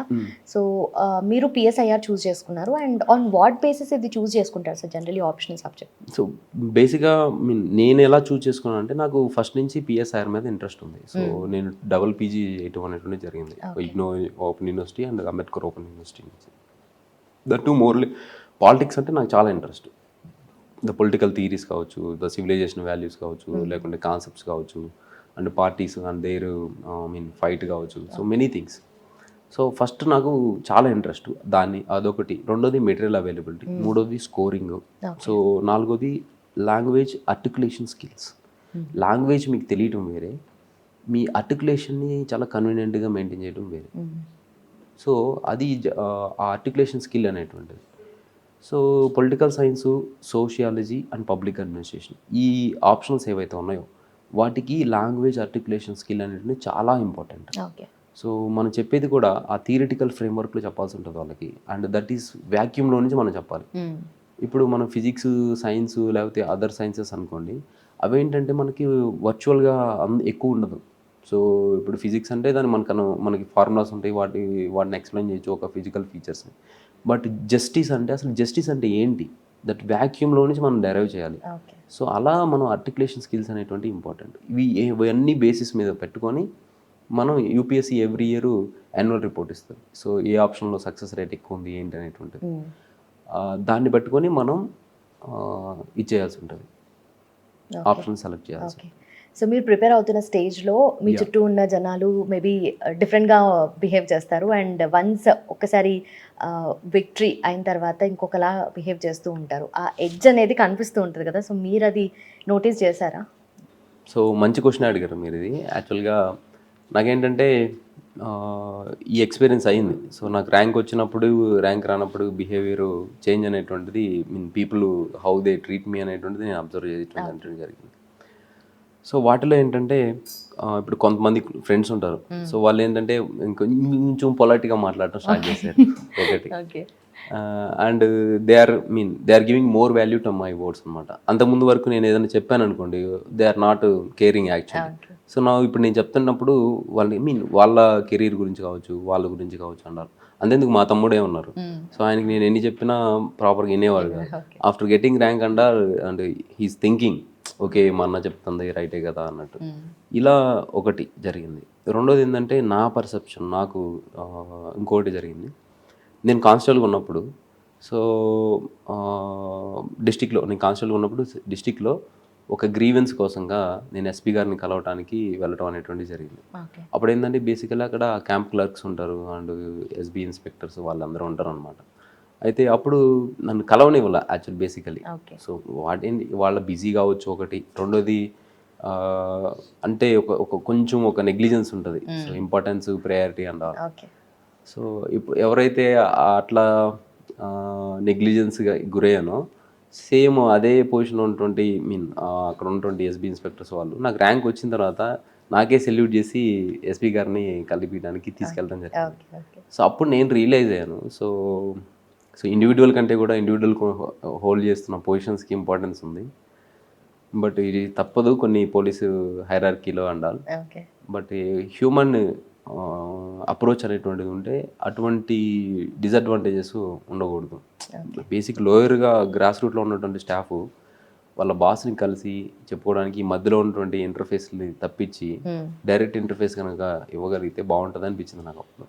So that was one good experience that I had faced. Perfect. And also of course ఇప్పుడు మీరు క్లియర్ చేశారు, మంచి ర్యాంక్ వచ్చింది. బట్ ఇఫ్ నాట్ క్లియర్ చేయకపోయింటే what alternative career would you have chosen? So నేను ఎప్పుడైతే అలా థింక్ చేయలేదండి. సో అసలు అంటే ఆల్టర్నేటివ్ కెరీర్ దీనికి వెళ్తా దానికి వెళ్తాను, అసలు that was never in my mind actually. దీన్ని క్లియర్ చేస్తాను అట్ ఎనీ కాస్ట్, అంతే. ఒకటే కిల్లర్ ఇన్స్టింక్ట్ అనేటువంటి నా మైండ్లో ఉండింది. సో ఆ కిల్లర్ ఇన్స్టింక్టే నన్ను ఇక్కడ దాకా తీసుకొచ్చిందేమో అనిపిస్తుంది, అంతే. అండ్ ఇంకోటి ఏంటంటే, when you are not in war mode, then you are in a defeated position. So that I believes అనమాట. అయితే నేను ఫస్ట్ నుంచి కూడా నాకు ఇంకొకటి, ఇది కాకపోతే ఇంకోటి ఏంటి అనే క్వశ్చన్ నా మైండ్లోకి రాలేదు ఫ్రాంక్లీ. సో ప్రాబబ్లీ అదే నన్ను ఇంత దూరం ప్రొపైల్ చేసిందేమో, ఇంత డిటర్మైన్డ్గా ఉండటం కోసం అనిపిస్తుంది. Yeah Yeah. That kind of confidence maintain చేస్తారు మీరు. Okay, which moment during preparation made you question if it was all worth it అని చెప్పి ఏదైనా పాయింట్ ఆఫ్ టైంలో? అంటే ఇంత ఎఫర్ట్స్ పెట్టడం వర్త్ ఇటా కాదా అన్నట్టు. యా, నాకైతే ఆ, ఇంత ఎఫర్ట్స్ పెట్టడం వర్త్ ఇటా కాదా అనేటువంటి సంఘటన ఇప్పుడు, అంటే ఆ ఫేజ్ అయితే ఇప్పుడు రాలేదు. ఇంత ఎఫర్ట్స్ పెట్టాం మనం, ఎంత ఇన్వెస్ట్ చేసాం, time, energy, cognition and emotions, even many things ఇవి ఇన్వెస్టెడ్. దీన్ని ఎట్లాగైనా సాధించుకొని తీసుకెళ్ళాలి, ఓకే, ఆ ఫీలింగ్ అయితే వచ్చింది. సో వర్త్ ఇట్టా కాదా అనేటువంటి క్వశ్చన్ అయితే రాలేదు, కానీ దాన్ని ఎట్లయినా సాధించి ఎప్పుడు వచ్చిందంటే ఇంకా స్ట్రాంగ్గా 22లో నాకు ఎఫర్ట్స్ పెట్టినప్పటికి కూడా నాకు ప్రిలిమ్స్ సీసాట్ పోయింది. అది పోయినప్పుడు ఫస్ట్ కొద్ది రోజులు బాధేసింది, అసలు ఏంటి ఈ క్వశ్చన్, ఇది డే బై ఇయర్ ఇంత డిఫికల్ట్ అయిపోతుంది. ఒక 1 వీక్ అంతా నేను దాని గురించి ఆలోచిస్తా ఉన్నాను, ఇంకేం చేస్తే సీసాట్ అవుతుంది అని చెప్పి. మా తమ్ముడు కూడా నా పక్క నుండి నేను బాధపడే చూడలేక ఆయన ఇంటికి వెళ్ళిపోయారు. ఓకే, సో అప్పుడు నేను అనుకున్నా, ఎట్లయినా దీన్ని సాధించాలి. ఇంత time, energy, age, emotion, alternative careers ఇటువంటి ఏమీ లేకుండా మనం ఒక్కటే ఎగ్జామ్కి వచ్చాము, దీన్ని ఎలాగైనా సాధించుకోవాలి. ఓకే, అది ఒక కిల్లర్ ఇన్స్టింక్ట్ అంతే, అదే నన్ను ఇంత దూరం తీసుకొచ్చింది. ఓకే. బట్ ఈ మెంటల్ బ్యాలెన్స్ ఎలా మెయింటైన్ చేస్తారు? ఎందుకంటే ఇన్ని ఇయర్స్ ఆఫ్ ప్రిపరేషన్లో మైండ్లో ఒక తెలియని ప్రెషర్ ఉంటుంది, సబ్జెక్ట్ సిలబస్ కంప్లీట్ చేసినా చేయకపోయినా కైండ్ ఆఫ్ ప్రెషర్ ఉంటుంది కదా, సో అది ఎలా మేనేజ్ చేస్తారు మీరు? మీరు సివిల్స్ ప్రిపేర్ అవుతున్నారు అంటే ఫస్ట్ మీరు ప్రిపేర్ అవ్వాల్సింది ఏంటంటే, you will be broken mentally. Okay, so అంటే సివిల్స్ ప్రిపేర్ అవుతున్నారు అని అంటే మీరు దేనికి సిద్ధపడాలంటే, ఐఏఎస్, ఐపీఎస్ ఇటువంటి పొజిషన్స్ వస్తాయి అనేటువంటి హ్యాపీనెస్ అండ్ గ్లోరీ ఉంటుంది చూసారు, దానికంటే కూడా ఈ ఎగ్జాము మిమ్మల్ని ఎమోషనల్గా బ్రేక్ చేస్తుంది, ఎమోషనల్గా బ్రేక్ చేస్తుంది, ఫైనాన్షియల్గా బ్రేక్ చేస్తుంది, అండ్ మిమ్మల్ని మీరు సెల్ఫ్ వర్తా కాదా అన్నట్టు చేస్తుంది. అండ్ ఈ ఎగ్జామ్లో మీకు అసలు మీరు ఎందుకు వచ్చామా అన్నట్టుగా కూడా చేస్తుంది. అండ్ మెనీ థింగ్స్ అనమాట ఈ ఎగ్జామ్లో. It makes you, breaks you and cracks you, and మీ mental cognitive abilities and dysfunction చేసేస్తుంది. ఎప్పుడైతే మీరు వీటన్నిటిని తట్టుకొని నిలబడతారో దాని తర్వాత అది ఒక గిఫ్ట్ ఇస్తుంది. So the precious gift. At the time, by that time మీరు ఏంటంటే చాలా స్ట్రాంగ్ అయిపోతారు ఇండివిజువల్గా. ఇప్పుడు నాకు చాలామంది మెసేజ్ చేయటం, ఎట్లా how was the celebrations and అని, so how the celebrations are going అన్న. నేను ఫ్రాంక్లీ వాళ్ళకి చెప్పాను, సో నాకైతే పెద్ద ఎక్సైట్మెంట్ ఇదేమీ అనిపించట్లేదు, బికాస్ లాట్ ఆఫ్ ఫెయిల్యూర్స్ చూసిన తర్వాత నేను ఆ సెలబ్రేషన్ మోడ్ అండ్ ఆల్ అవన్నీ చాలా కామన్ అనిపిస్తుందేమో అనిపించి మెసేజ్ చేయడం జరిగింది. సో ఫ్రాంక్గా ఒక మాటలో చెప్పాలంటే, మీరు సివిల్స్ సాధించాలి అని అనుకుంటున్నారు అని అంటే, సో మీరు మెంటల్గా చాలా స్ట్రాంగ్గా ఉండాలి. వర్స్ట్కి ప్రిపేర్ అవ్వాలంటారు? Yeah, you prepare for the worst. Okay. And what's one myth about UPSC preparation that you think needs to be broken? 24 గంటలు 18 గంటలు చదివితే మీరు ఐఏఎస్, ఐపీఎస్ అయిపోతారు. అసలు అది చాలా తప్పు.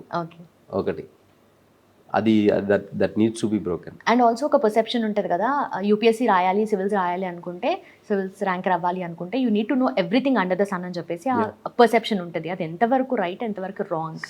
అది కరెక్టే, you need to learn everything under the sun. But దానికి కూడా ఒక డెఫినేషన్ అనేటువంటి, డిఫైన్డ్ సిలబస్ అనేటువంటిది ఉంటుంది. సో ఆ సిలబస్ని మీరు అంటే you need to learn everything under the sun. In fact preliminary స్టేజ్లో, మెయిన్ స్టేజ్లో అది అవసరం లేదు. అండ్ ఇప్పుడు ప్రిలిమినరీ స్టేజ్లో వాళ్ళు అనుకున్నదే ఆన్సర్, అండ్ వాళ్ళు ఎక్కడి నుంచి అని క్వశ్చన్ ఇవ్వచ్చు. సో అందుకని anything under the sun can be given. మెయిన్స్లో ఏంటంటే సిలబస్ డిఫైన్ చేస్తారు, దాన్నే ఇస్తారు, అప్పుడు మనం అనుకున్నదే ఆన్సర్, మనం రాసిందే ఆన్సర్. అండ్ ఇంటర్వ్యూలో మనం చెప్పిందే answer. So there is no right and wrong interview. So it entirely depends on how you perception and how efficiently you are in a position to justify your answer. Okay. And also, what's the most overrated advice aspirants keep hearing? ఎక్కువ time చదువు అనేటువంటి, yeah అదొకటి. ఇంకొకటి ఏంటంటే అసలు social లైఫ్ని తీసి పక్కన పడేసేయి అనేటువంటిది కూడా ఇంకొకటి. So in fact I was also misguided with that advice. Okay. And also ఈ ఇయర్ ర్యాంక్స్లో 11th ర్యాంక్ వచ్చిన అమ్మాయి స్టేటెడ్ దట్ అసలు ఫోనే యూస్ చేయలేదు నేను అని చెప్పేసి. That's very good advice actually. I was about to tell. Phone నాకు ఫస్ట్ నేను చెప్పాను కదా మీకు ఫార్మేటివ్ ఇయర్స్ నా దగ్గర ఫోన్ లేదు. ఓకే, స్టార్టింగ్ కీప్యాడ్ ఫోన్ ఉండేది. ఆ ఫోన్ కూడా సైలెంట్లో పడేసి ఎక్కడో మన బుక్స్లో మధ్యలో ఎక్కడో పడేసేది. మా నాయనమ్మ అవసరం అయితే నాకు 10 సార్లు 15 సార్లు ఫోన్ చేసి ఎప్పుడో ఒకసారి ఎత్తుతా, రోజులో 2 రోజులకు ఒకసారి చూస్తా ఏమొచ్చినాయి అని. ఆమె ఫోన్ చేసిండు. అప్పుడు ఫోన్ చేసినప్పుడు ఏడుస్తా, నేను ఉన్నాను అనుకున్నావా, చచ్చిపోయాను అనుకున్నావా అంటది. దానివల్ల మనకి ఏమవుతుందంటే smart phone is a killer machine నా ఉద్దేశంలో. It kills your time, energy, your cognition, your creativity, your efficiency, your retention capacity and your dopamine receptors and everything it kills. So తర్వాత నాకు అన్ఫార్చునేట్గా నాకు ఒక ఫ్రెండ్ గిఫ్ట్ ఇవ్వడం జరిగింది, ఒక mobile, యోగి అని. సో తను గిఫ్ట్ ఇచ్చాడు.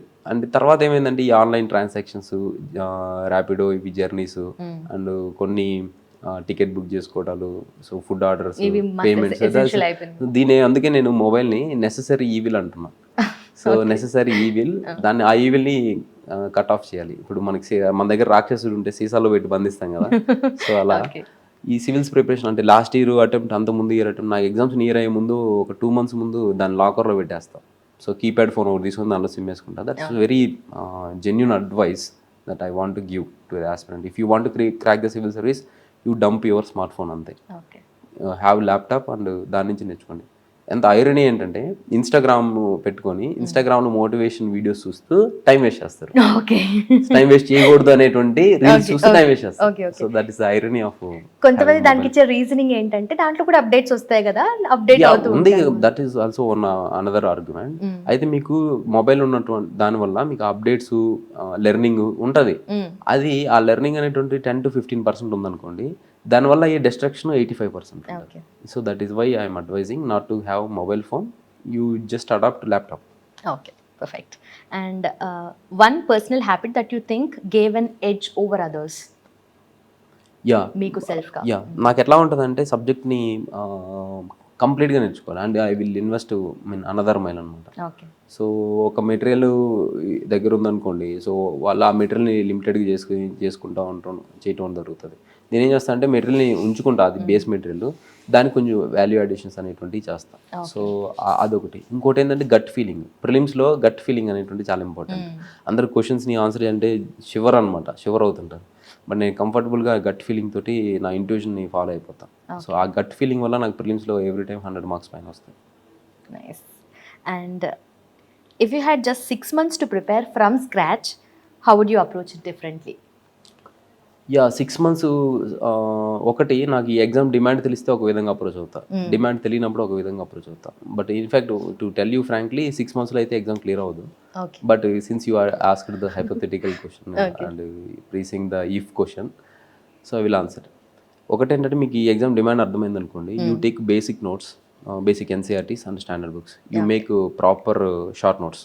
ఈ 6 monthsలో చేయగలుగుతారు దాన్ని. ఎక్కువ టైము అదే మాన్స్టర్ వర్క్గా చేస్తూ పోతే, అలా చేయడం వల్ల మీకు నోట్స్ ప్రిపేర్ అవుతుంది అండ్ రాయటం వల్ల 100 times రివిజన్ చేసినట్టు అవుతుంది. Then you can go for exam directly. So mostly clear అవుతుంది ప్రిలిమినరీ. తర్వాత మెయిన్స్ మాత్రం ఖచ్చితంగా క్లియర్ అవుతుంది. ఓకే, అది నెక్స్ట్ అటెంప్ట్.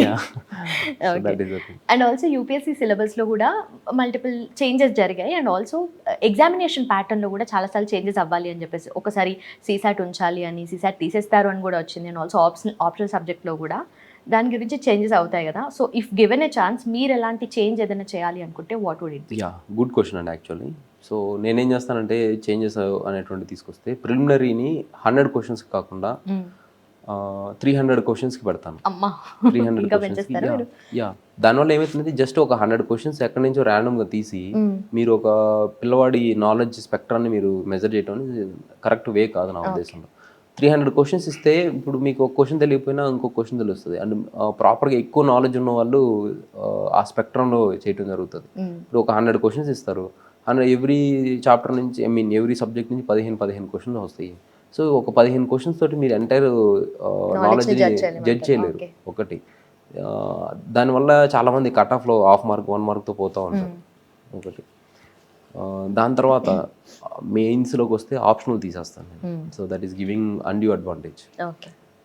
దాంతోపాటు నేను ఏం చేస్తానంటే ఆప్షనల్ తీసేసి ఇంకో 2 జనరల్ స్టడీస్ పేపర్స్ని వాటి బదులు ఇంట్రడ్యూస్ చేస్తాను. వేరే ఏదైనా సబ్జెక్ట్ అంటే ఒకటి purely science and technology. So because these days science and technology. I believe that science and technology అని చాలా అవేర్నెస్ ఉండాలి అడ్మినిస్ట్రేటర్స్కి అండ్ ఆల్. ఇన్ఫ్యాక్ట్ నాకున్నటువంటి ఎస్టిమేషన్ ఏంటంటే ఫ్యూచర్లో మనిషి మరణాన్ని జయిస్తాడని ఉంటుంది అనిపిస్తుంది. ఎందుకనంటే ఇప్పుడు మన కాగ్నిటివ్, ఇప్పుడు ఎలాన్ మస్క్ న్యూరల్ నెట్వర్క్ దానికి సంబంధించి బ్రెయిన్ చిప్ ఇవన్నీ తీసుకొచ్చారు. ఇప్పుడు యూ జస్ట్ ఇమాజిన్ దట్ ఇప్పుడు మీరు నేను మాట్లాడుతున్నాం అంటే మన బ్రెయిన్ కాగ్నిటివ్ ఫంక్షన్స్ అనేటువంటి పనిచేస్తున్నాయి and that is giving the vocal expressions అంటే మాట్లాడే వాయిస్.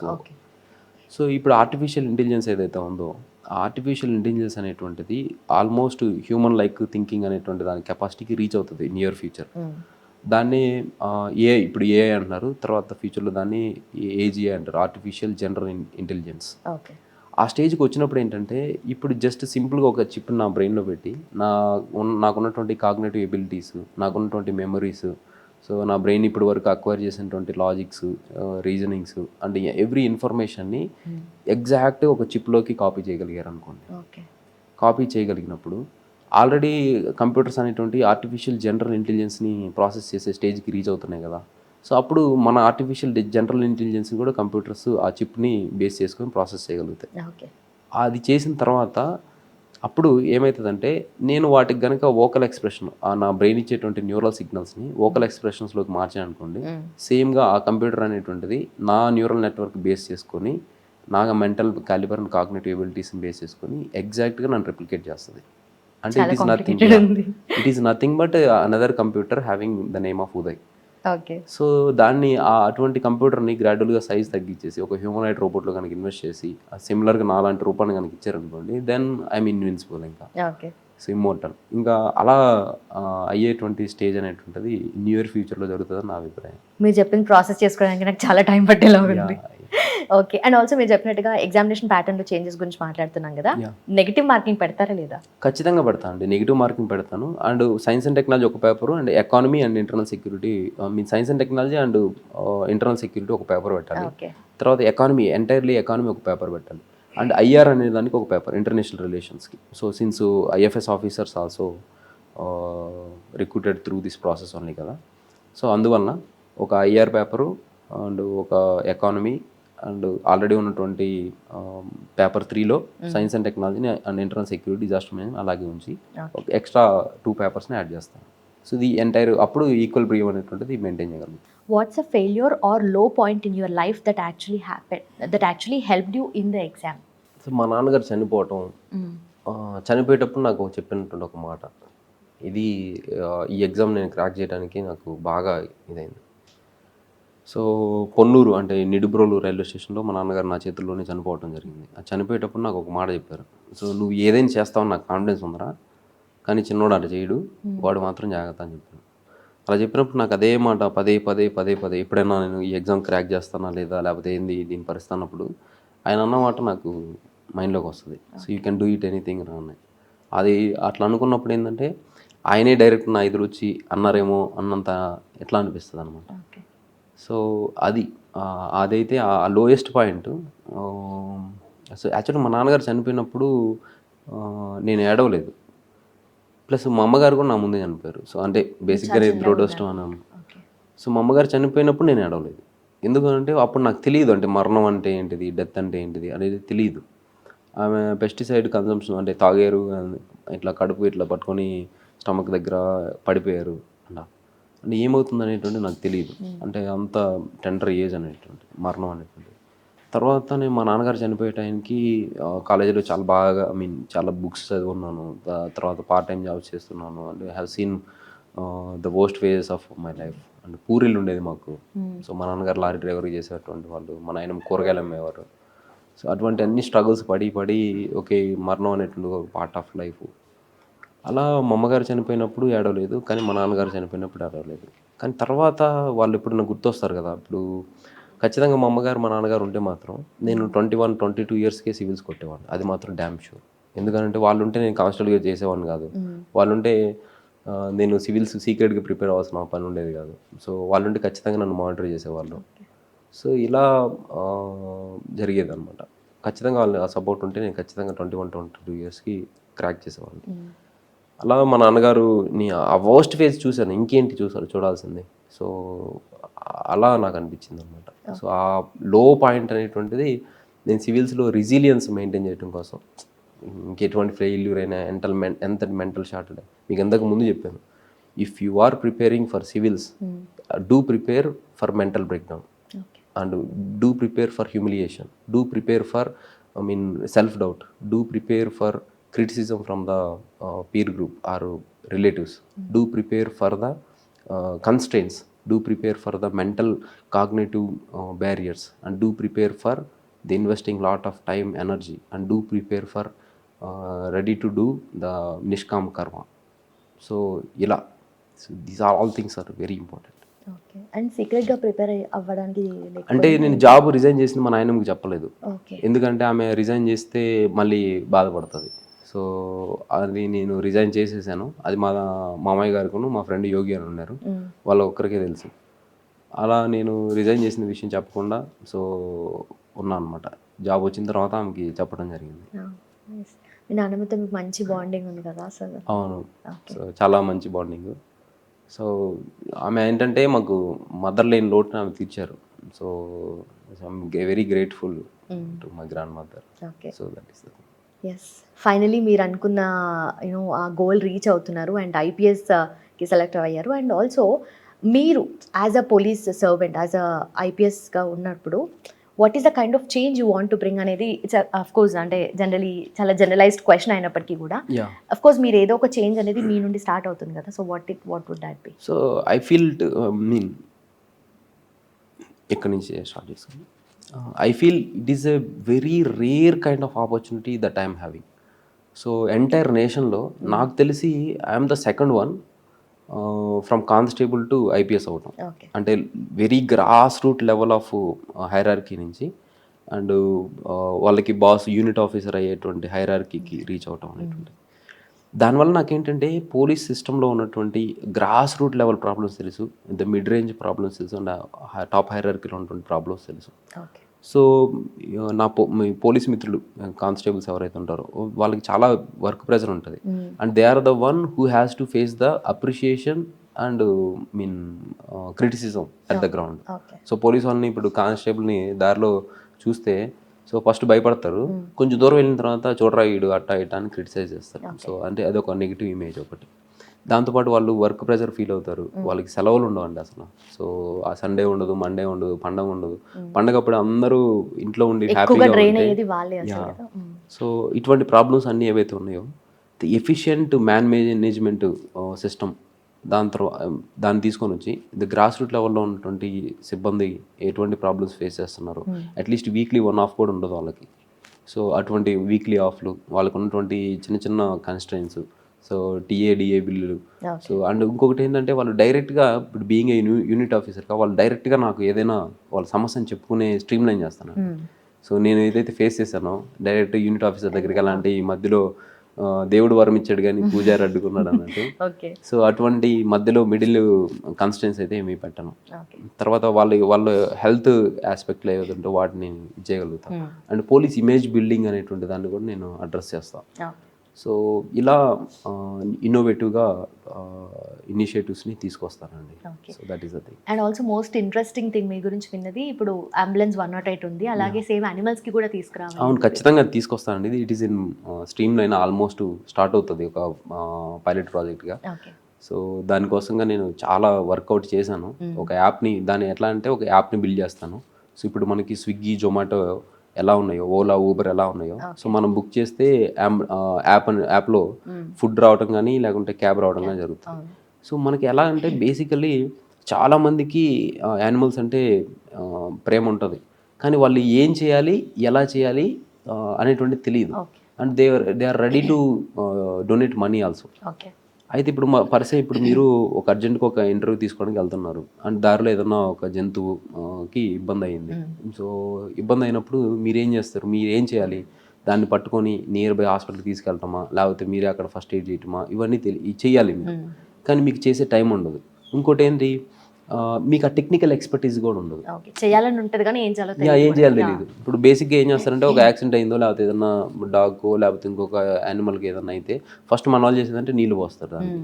సో నీళ్ళు పోసి తాగిపించాలి, ఇదేదో చేస్తూ ఉంటారు. సో దానికి ఏదైనా ఇంజూరీ అయితే దానికి ఏదో కట్టు ఇటువంటివి చేస్తారు. అంతకు మించి ఇంకేం తెలియదు మన వాళ్ళకి.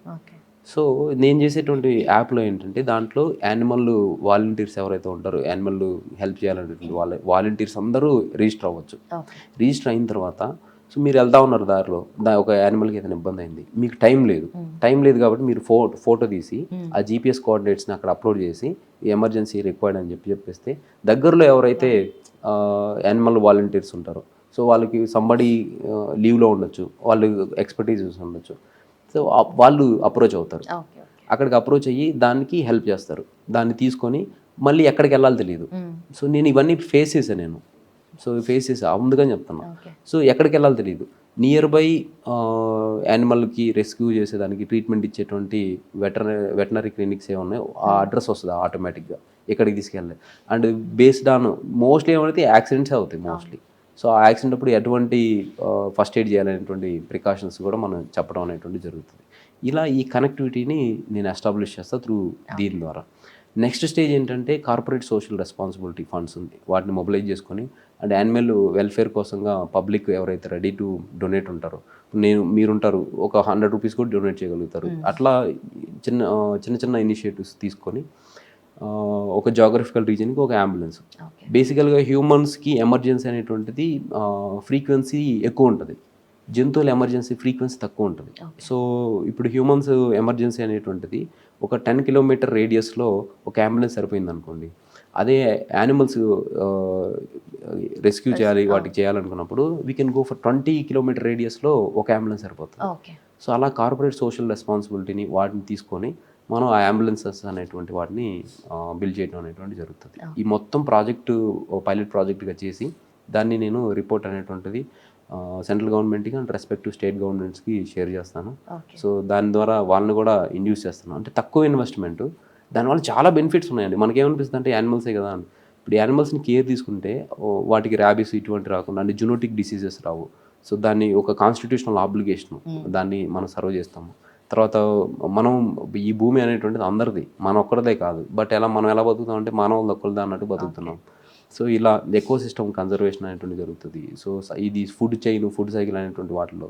And recently there was one report stating that ఎక్కడైతే స్ట్రే డాగ్స్ ఎక్కువ ఉంటాయో అక్కడ క్రైమ్ రేట్ తక్కువ ఉంది. దట్ సో క్రైమ్ రేట్ తక్కువ ఉంది. ఎందుకంటే బేసికల్లీ మనం ఎవరన్నా నైట్ టైం వస్తూ ఉంటే అవి ఎవరుస్తా ఇది చేస్తూ ఉంటాయి, somebody will be alert.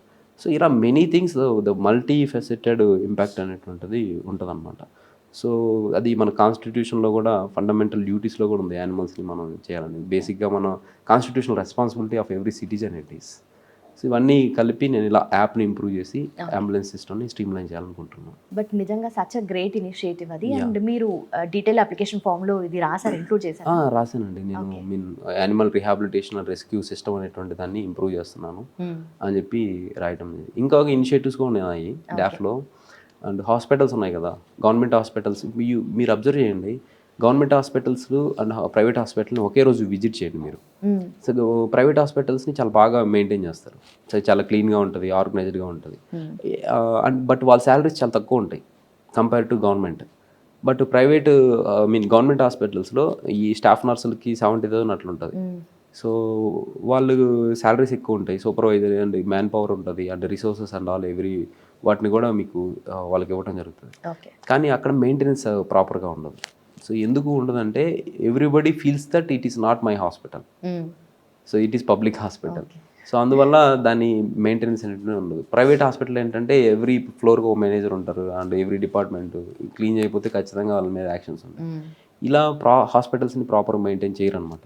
So నేను దానికి హోస్ట్ అనే ఒకటి సిస్టమ్ని ఇంప్రూవ్ చేస్తున్నాను. So citizen hospital observation and service testimonial అని, ఇది కూడా యాప్ బేస్డ్. సో మనకి ఆ యాప్ని ఇన్స్టాల్ చేసుకున్న తర్వాత మనం గవర్నమెంట్ హాస్పిటల్కి వెళ్ళాము, ఎక్కడ క్లీన్గా లేదు, జస్ట్ ఫోటో తీసి సబ్మిట్ చేస్తే చాలు, అది డిఎంహెచ్ఓకి ఆ నుంచి హెల్త్ సెక్రటరీకి వెళ్ళిపోతుంది కంప్లైంట్. అదే కంప్లైంట్ టైప్ చేసేస్తుంది ఆర్టిఫిషియల్ ఇంటెలిజెన్స్ తోటి. సో ఇక్కడ ఈ హాస్పిటల్లో ఏ విధంగా ఎట్లా ఉంది, సో దీని మీద మీరు చర్యలు తీసుకోగలరు. దెన్ దానికి సంబంధించి ఎటువంటి యాక్షన్ తీసుకున్నారో కూడా దాన్ని డిఎంహెచ్ఓ అండ్ హెల్త్ సెక్రటరీ వాళ్ళకి కూడా కంప్లీట్ పాపప్స్ వెళ్ళటం అనేటువంటిది జరుగుతుంది. ఇలా దాన్ని స్ట్రీమ్లైన్ చేస్తారు. అప్పుడు ఎక్కువ మంది సిటిజన్స్ ఏంటి, ఆ హాస్పిటల్లో క్లీన్గా లేదు, ఎవరిని క్వశ్చన్ చేయాలి వాళ్ళకి తెలియదు. బట్ ఈ యాప్ ఫెసిలిటేట్ చేస్తుంది. అలా గ్రాడ్యువల్గా అందరూ ఇప్పుడు ఓలా, ర్యాపిడో, ఊబరు, జొమాటో, స్విగ్గీ ఎలా ఇన్స్టాల్ చేసుకున్నామో దాన్ని కూడా జస్ట్ ఫోటో తీయటం, క్లిక్ చేసి సబ్మిట్ చేస్తే అట్లా వెళ్ళిపోతా ఉన్నాయి అనుకోండి, ఆటోమేటిక్గా సర్వీస్ ఇంప్రూవ్మెంట్ అనేటువంటి జరుగుతుంది. So this is one other initiative. And ఇంకొకటి టైమ్ బ్యాంక్ అనేటువంటి ఒక ఇనిషియేటివ్. సో ఈ టైమ్ బ్యాంక్ అనేటువంటి ఏజ్ బ్యాంక్ అనేటువంటి ఇనిషియేటివ్. ఏజ్ బ్యాంక్ అనేటువంటి ఇనిషియేటివ్ ఏంటంటే ఇప్పుడు ఆ సివిల్ సర్వీసెస్ ప్రిపేర్ అవ్వడానికి ఎవరన్నా 90s 80s అంటే నేను డిగ్రీ ఫస్ట్ ఇయర్ నుంచి ప్రిపేర్ అవుతున్నా. సో ఆ సివిల్స్ రావాలనే ఉద్దేశంతో అప్పుడు నాకు అవగాహన ఉంది, ఫైనాన్షియల్గా రిసోర్సెస్ లేవు. ఇప్పుడు ఎవరైనా నా దగ్గరికి వచ్చారనుకోండి, సో నేను ఫైనాన్షియల్ కన్స్ట్రైన్స్ వల్ల కానిస్టేబుల్ జాయిన్ అవ్వాలనుకుంటున్నాను, సో నాకు సివిల్ సాధించే ఎబిలిటీ అండ్ ఇంట్రెస్ట్ ఉన్నాయని చెప్పి నేనైతే ఖచ్చితంగా వద్దని చెప్తా, కానిస్టేబుల్ జాయిన్ అవ్వద్దు. సో మీకు ఫైనాన్షియల్గా ఆ ప్రాబ్లం అనేటువంటిది ఇది ఇక్కడ ఎన్జిఓ ఉంది, ఇక్కడ వీళ్ళున్నారు, they will help you out. And దీనికి డెడికేటెడ్ అయితే ఒక 2 years మీరు ఈ పార్ట్ టైం జాబ్ చేసుకుంటూ కూడా చేయొచ్చు. So don't waste your precious time. ఎందుకంటే 20 to 25 ఏజ్ అయితే ఏదైతే ఉందో వెరీ ప్రైమేటివ్ ఏజ్, అది నేను లాస్ అయ్యా పోలీస్ డిపార్ట్మెంట్లో పనిచేసి. సో అలా ఎవరు లాస్ అవ్వకూడదు. సో అప్పుడు నేను చెప్తా వాళ్ళకి, ఇట్లా జాయిన్ అయితే ఇట్లా అయిపోతుంది, మీకు ఇబ్బంది అవుతుంది. దానివల్ల వాళ్ళు ఏం చేస్తారు, ఆ 5 years సేవ్ అయినట్టే కదా. సో ఆ 5 years సేవ్ అయినట్టు. సో ఏజ్ బ్యాంకింగ్ అనేటువంటి అంటే ఆ 5 years నేను ఏదైతే కోల్పోయానో నా ఏజ్ని నేను అది వాళ్ళకి సేవ్ చేశాను కదా. సో అంటే వాళ్ళకి ఆ 5 years వాళ్ళ ఏజ్లో బ్యాంకింగ్ అయినట్టే కదా, సేవ్ అయినట్టే కదా. సో అలా ఇప్పుడు 60 years ఎక్స్పీరియన్స్ ఉన్నటువంటి వాళ్ళు ఉంటారు. సో ఒక ఫీల్డ్ ఇప్పుడు మీ మీడియా దాంట్లో తీసుకోండి. సో మీడియాలో మీకు మీ సీనియర్ జర్నలిస్ట్ దగ్గరికి వెళ్ళి, సార్ నేను ఇలా ఇనిషియేటివ్ చేద్దాం అనుకుంటున్నా, కొత్త ఇవి చేద్దాం అనుకుంటున్నా, నాకు బీయింగ్ ఏ ఉమెన్ జర్నలిస్టు నాకు ఉన్నటువంటి లిమిటేషన్స్ ఏంటి అని అంటే వాళ్ళు ఖచ్చితంగా చెప్తారు. సో మీరు అన్నోన్ పర్సన్స్ దగ్గరికి వెళ్ళొద్దండి, కొంచెం జాగ్రత్త తీసుకోండి. సో మీ మీద ఎటువంటి హరాస్మెంట్ జరిగే అవకాశం ఉంటుంది, లేకపోతే మీ ఆఫీస్లో ఇలాంటి. అప్పుడు మీరు ఏం చేస్తారు, వాళ్ళ 60 years ఎక్స్పీరియన్స్లో చూసినటువంటి మొత్తాన్ని మీకు ఒక 30 minutesలోనే వాళ్ళు బ్రీఫ్ చేయగలుగుతారు. సో దానివల్ల మీకు చాలా టైం సేవ్ అయినట్టే కదా. సో అలా మీ ఏజ్ అనేటువంటిది మీరు పాస్ అవ్వకుండానే క్రాస్ అవ్వకుండానే ఆ ఏజ్ ఎక్స్పీరియన్స్ వస్తుంది. So this is one initiative, another one initiative. So అది నా సెకండ్ ఇంటర్వ్యూలో నేను చెప్పడం జరిగింది. So these 3 are new innovative initiatives of mind. So ఇంకా ఉన్నాయి initiatives. So and project alternate అని ఒకటి తీసుకురావాలి. సో ఎవ్రీథింగ్ ప్రతిదానికి ఆల్టర్నేట్ ఉండాలి, ఫ్రీ ఆల్టర్నేట్. సో అలా చాలా ఉన్నాయి బ్రెయిన్లో. Once the time demands then I will be delivery. మీ ఐడియాస్ కానీ ఇనిషియేటివ్స్ కానీ చాలా బాగున్నాయి. అండ్ డెఫినెట్లీ ఇవి ఇంప్లిమెంటేషన్ స్టేజ్లోకి వెళ్ళి జనరలీ అంటే చాలా మందికి హెల్ప్ అవ్వాలి. అట్ ద సేమ్ టైం మీరు ఇప్పుడు ఐపీఎస్గా రాబోతున్నారు కదా, తెలుగు స్టేట్స్లో వచ్చే ఛాన్సెస్ ఉన్నాయా? తెలుగు స్టేట్లో వచ్చే ఛాన్సెస్ తక్కువ ఉన్నాయండి. So considering the political scenarios అండాలి, నేను ఒక స్టేట్ని నా హోమ్ స్టేట్ని ఆప్ట్ అవుట్ చేశాను. ఎక్కడైనా మనం సర్వీస్ చేసేది సర్వీసే. సో తెలుగు స్టేట్లో వచ్చే అవకాశం కొంచెం తక్కువ ఉంది. సో వస్తే బాగుంటుంది. By God's grace I'm wishing to serve in Telugu states only. We hope to, sir. Thank you so much for your time, and once again congratulations and all the very best for everything you do in life. Yeah, thank you madam, thank you very much. Thanks so much. Hit TV app, ఇందులో short news, live news, entertainment shows, movies, digital magazines తో పాటు మీ జిల్లా వార్తలను కూడా ఫ్రీగా చూడొచ్చు. ఇంకెందుకు ఆలస్యం, వెంటనే హిట్ టీవీ యాప్ ని డౌన్లోడ్ చేసుకుని ఫ్రీగా ఎంటర్టైన్మెంట్ పొందండి. Hit TV app, hit TV app, please download hit TV app. Hit TV app ని ఫ్రీగా డౌన్లోడ్ చేసుకుని ఎంజాయ్ చేయండి. మీకు నచ్చిన ఎంటర్టైన్మెంట్ కోసం హిట్ టీవీ యాప్ ని ఫ్రీగా డౌన్లోడ్ చేసుకుని ఎంజాయ్ చేయండి. హిట్ టీవీ యాప్ ని డౌన్లోడ్ చేసుకుని ఆస్వాదించండి, ఆశీర్వదించండి. ఇంతమంది సెలబ్రిటీలు హిట్ టీవీ యాప్ ని డౌన్లోడ్ చేసుకోండి అని చెప్తున్నారంటే ఎంత మంచి యాప్ ఆలోచించండి. అమెరికా అమెరికా అమెరికా అమెరికాలో చదవాలనుకునే వాళ్ళకి విశ్వసనీయమైన పేరు మన శౌర్య కన్సల్టెన్సీ. UK లో 1 year masters, UK లో 1 year masters, 2 years work permit up to 5 years visa. Contact Saurya Consultancy. Contact 89851 89851.